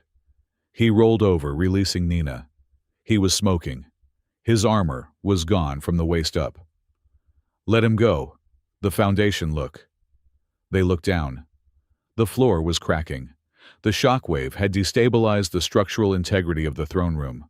The cracks were spreading outward from where the relic had spun, looking like a spiderweb of fractured light. "The spire is breaking," Maggie whispered. Harold sat up, wincing. He pulled Nina into a hug, checking her for injuries. She was shaking now, the adrenaline fading. "I got the physics wrong," Nina sobbed into his shoulder. "I thought the relic was a capacitor. It is an amplifier. I almost blew us up." "You did good, kid," Harold said, kissing the top of her messy hair. "You bought us the second we needed." Jenny walked over. She knelt beside them, disregarding the dirt and blood on the floor. She looked at the cracks running through the heart of her home. "He broke it," Jenny said softly. "He broke the spire." "It was already broken," Harold said, looking at the cracks. "He just showed you where the weak points were." Maggie joined them. She traced a crack with her finger.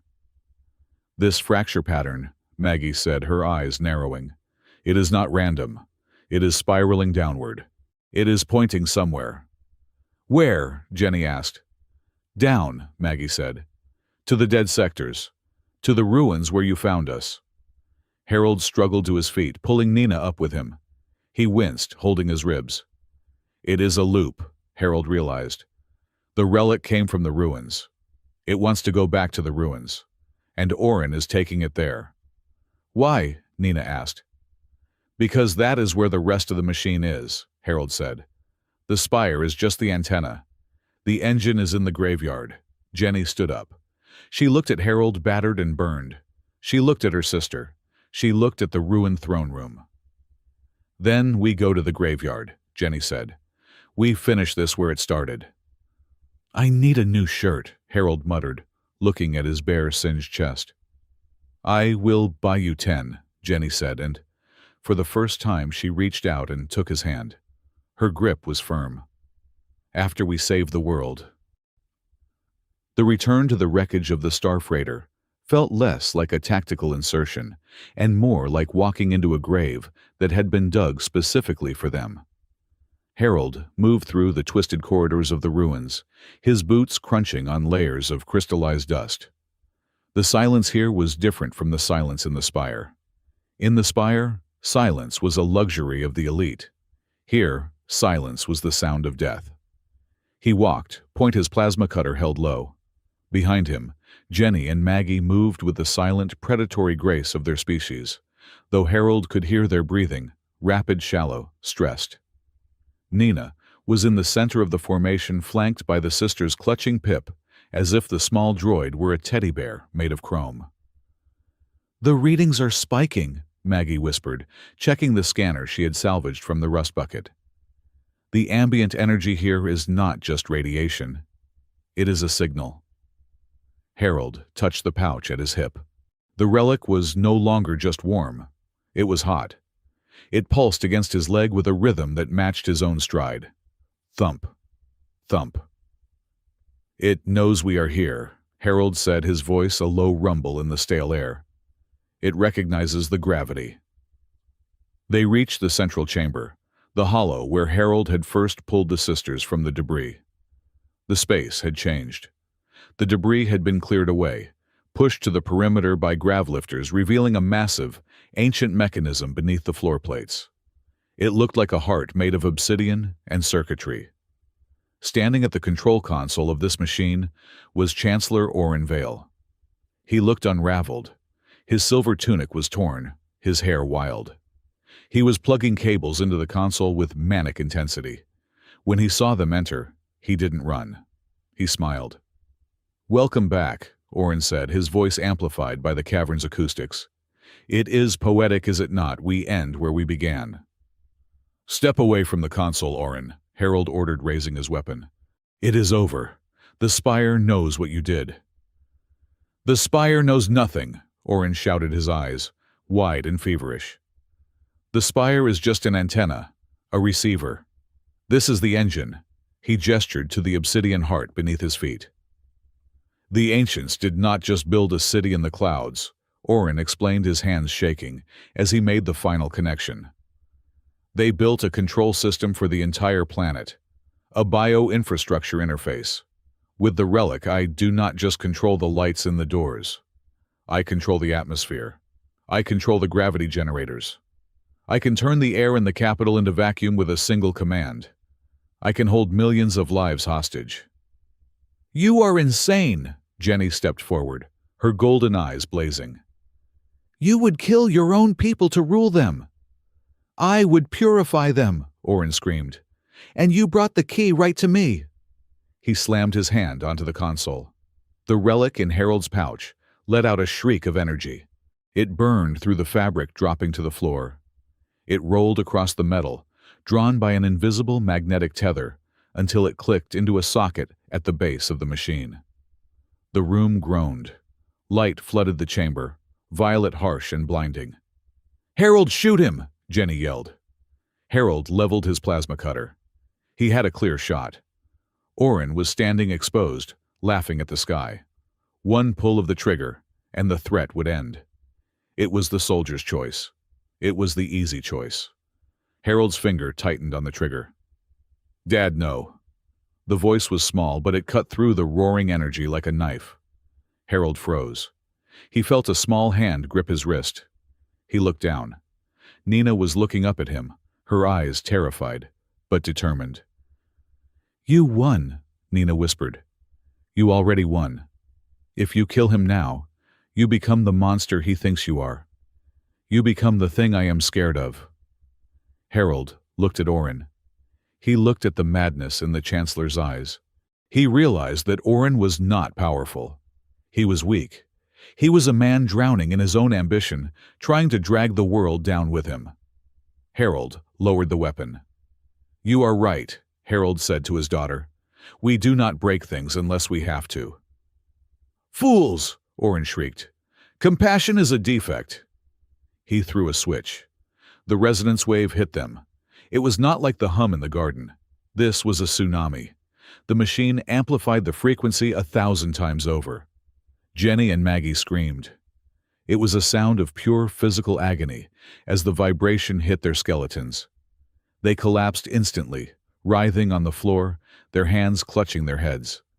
Blood began to trickle from their ears. "It hurts," Maggie cried out. "It is tearing us apart." Even Harold felt it. His teeth rattled in his skull. His vision blurred, but his bones, his dense, heavy Terran bones, held firm. "He is killing them," Harold growled. He tried to move toward the console, but the sheer pressure of the energy field pushed him back. It was like walking into a hurricane. "I cannot get close," Harold yelled over the roar. "The pressure is too high." Maggie, lying on the floor, looked up. Her eyes were unfocused, but her mind was still working. She saw the relic pulsing in the machine. She saw Harold, standing like a rock in the stream. "The rhythm," Maggie gasped. "Harold, the rhythm." "What?" Harold shouted, dropping to one knee to shield Nina. "The machine is trying to sync with Felisari biology," Maggie yelled, her voice breaking. "Disrupt it. Give it a new beat. Give it gravity." Harold understood. He looked at Jenny. She was curled in a ball, fading fast. "Jenny!" Harold roared. "Get up!" Jenny opened one eye. "I cannot." "Yes, you can." Harold grabbed her arm and hauled her up. He grabbed Maggie with the other hand. He pulled them both into his chest, wrapping his massive arms around them. He pulled Nina into the center of the huddle. "Listen to me," Harold commanded. "Do not listen to the machine. Listen to me." He closed his eyes. He focused on his own heart. The slow, heavy sledgehammer, beat of a high-gravity survivor. Thump, thump, thump. "Pip," Harold barked. "Amplify my vitals, broadcast my heartbeat on the local frequency." "Acknowledged," Pip chirped, extending a small antenna. The sound of Harold's heart blasted through the chamber, amplified by the droid's speakers. It was a deep bass drum sound. Boom, boom, boom. It clashed with the high-pitched whine of the resonance engine. The two rhythms fought for dominance in the air. The dissonance was terrible, a screeching chaos of noise. Orin covered his ears. "Stop it! You are ruining the harmony." "This is not harmony," Harold yelled. "This is noise." He squeezed the sisters tighter. Focus on the beat. Sync with me. Jenny buried her face in Harold's chest. She felt the impact of his heart against her ribs. It was slow. It was steady. It was the sound of the earth of stone of things that endure. She forced her own racing heart to slow down. She forced her breathing to match his. In, out, in, out. Maggie did the same. And then something miraculous happened. The resonance wave passed through them. Instead of tearing them apart, it flowed around the island of stability Harold had created. The pain vanished, replaced by a dull pressure. Jenny looked up. She saw Harold's face. He was grimacing, sweat pouring down his forehead. He was taking the brunt of the feedback. The machine was trying to crush him because he was the anomaly in the system. "You are hurting him," Jenny whispered. She made a choice. For her entire life, Jenny had been the heir. The one to be protected. The one who stood behind the guards.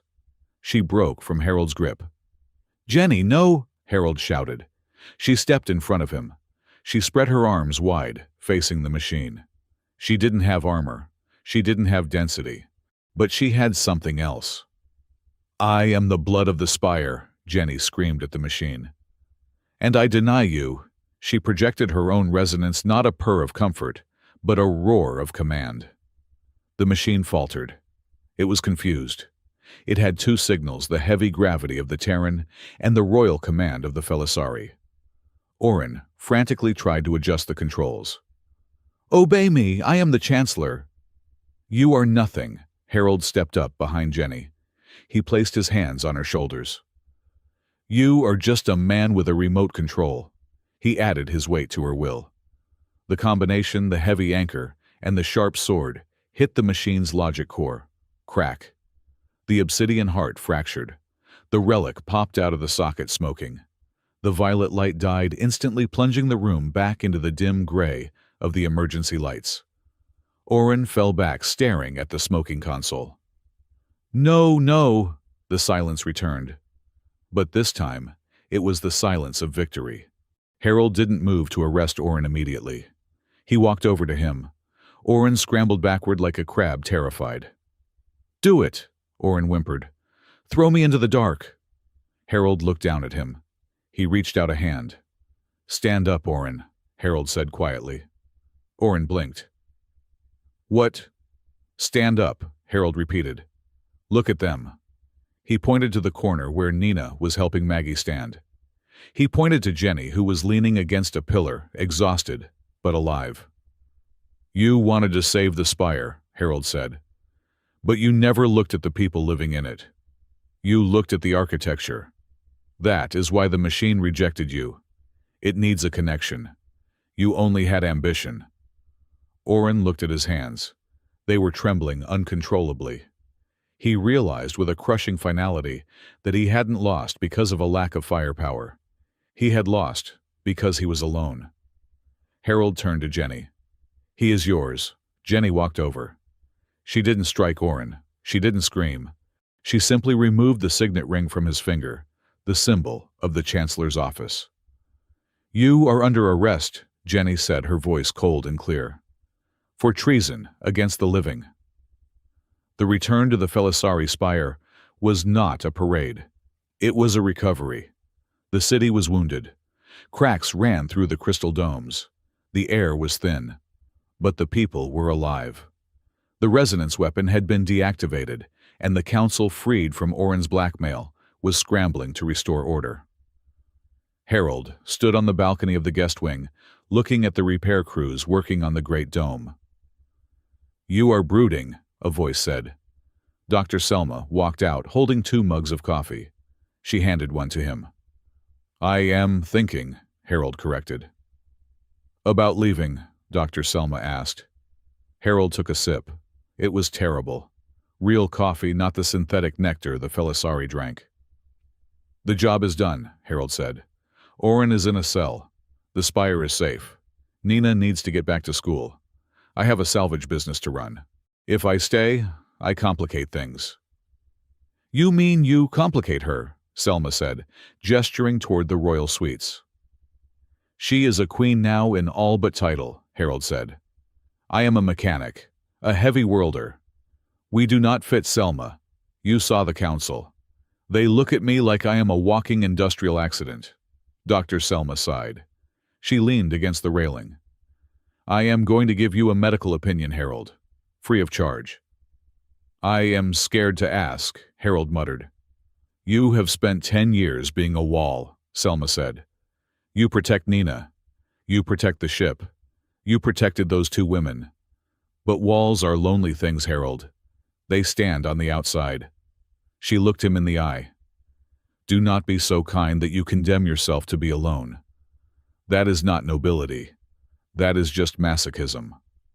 Harold stared into his coffee. Before he could answer, the door opened. Maggie stuck her head out. Harold, you must come. They have a demand. Harold groaned. What now? Did I park in a reserved spot? Just come, Maggie said, hiding a smile. The ceremony took place in the Hall of Echoes. The roof was still cracked, letting in shafts of raw sunlight, but someone had filled the cracks with gold alloy, a technique called kintsugi, embracing the beauty of the damage. The entire High Council was there. Jenny stood in the center, wearing a robe of white silk that seemed to float around her. She looked terrified. Harold walked in, still wearing his battered flight suit, because he refused to wear the frilly court clothes. Nina walked beside him, holding a small velvet cushion. Master Harold, the High Speaker announced, the relic has been secured, but our scholars say it is unstable. It has imprinted on a dual frequency, Felisari and Terran. Meaning, Harold asked. Meaning it cannot be locked away, Jenny stepped forward. She looked at Harold, her cheeks turning a faint violet. It needs a constant biofeedback loop to remain inert. It needs guardians. Okay, Harold said slowly. So we assign a guard rotation. It needs a specific biosignature, Jenny said, her voice dropping to a whisper. Yours, and mine. And mine, Maggie added, stepping up. The council has decreed, the speaker continued, that a formal bond must be established. A legal and biological binding to ensure the relic remains dormant. A union of houses. Harold froze. He looked at Jenny. Are you saying marriage? It is a political arrangement, Jenny said quickly. Too quickly. A treaty to keep the weapon safe. Do not read into it. Right, Harold said. A treaty. With rings, Nina piped up, grinning as she held up the cushion. On it sat 3 rings, made of the same obsidian as the machine. Harold looked at the rings. He looked at Jenny, who was trying very hard to look like a politician and failing miserably. She looked like a woman, hoping he wouldn't run away. I have conditions, Harold said. The council gasped. One did not make conditions to the heir. Name them, Jenny said softly. I am not a prince, Harold said. I am not going to sit on a throne and look pretty. I work. I fix things. I raise my daughter. If I stay as myself. I would not want you any other way, Jenny said. And, Harold continued, looking at the council, Orenvale is not executed. He is tried. Fairly. We do not build this new piece on a grave. The council murmured, but Jenny nodded. Agreed. Mercy is the luxury of the strong. Harold took a breath. He looked at Nina. She gave him a thumbs up. He stepped forward. He took one of the rings. Pip, Harold said, translate the vows, and get it right this time. Initiating solemn protocol, Pip beeped. Jenny took a ring. She placed it on Harold's finger. Her hand was small, warm, and trembling. I, Jenny of House Kale, she said, her voice shaking but clear, bind myself to this gravity, not because I need an anchor, but because I trust the man who holds it. Harold took the other ring. He slid it onto Jenny's finger. It was tiny against his massive hand. I, Harold, he said. He paused. He didn't have a house. I, Harold the Dad. I promise to be the wall when the wind blows, but I also promise to be the door. You are not trapped with me. You are free. I just want to be the place you come back to." "Translation," Pip announced loudly. "Subject Harold promises to be a structural load-bearing emotional support unit with open access privileges." The crowd stared. Nina snorted. Maggie giggled. "Close enough," Harold muttered. He looked at Maggie. There was a third ring. "And me?" Maggie asked shyly.